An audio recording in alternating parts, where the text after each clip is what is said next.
You can now get a 30-day trial to experience The Athletic for free. Visit the link in the description below to try it now. According to reports in the British media, Harry Kane has told Tottenham that he wishes to leave. Kane has become disillusioned with life at White Hart Lane and, according to The Athletic, first expressed his desire to depart a year ago. But wanting to leave and actually doing so are two very different things. Kane signed a 6-year contract in 2018, which still has 3 years left to run, making any transfer both very complicated and extremely expensive. Which clubs could actually make it happen?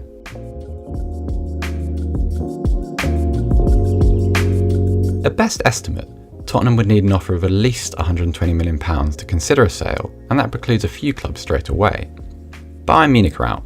With the free-scoring Robert Lewandowski still in his prime, there's no chance of that happening. Juventus are a non-starter too. They may yet miss out on Champions League qualification this season.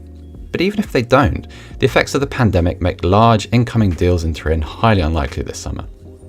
As they are in Spain. Barcelona have debts in excess of €1 billion, and Real Madrid aren't in much better shape. The chance of seeing Kane in El Clasico are very slim indeed. Paris Saint-Germain could afford the fee. They could certainly meet the players' wage demands too, and Kane does remain very close to Mauricio Pochettino. But a move to France is still very unlikely.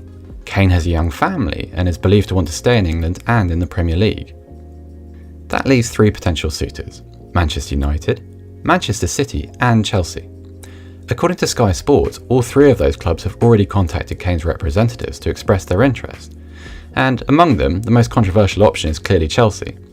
They would have few problems matching Spurs' valuation, but, such is the rivalry between the 2 clubs, any transfer would be both highly political and deeply acrimonious. Past precedent also suggests that Daniel Levy wouldn't even entertain the idea either. Back in 2011, Luka Modric was the subject of 3 bids from Chelsea, and even met Roman Abramovich on the Russian's yacht. Levy didn't budge though. He rejected 3 bids before selling Modric to Real Madrid a year later, and for a lesser fee.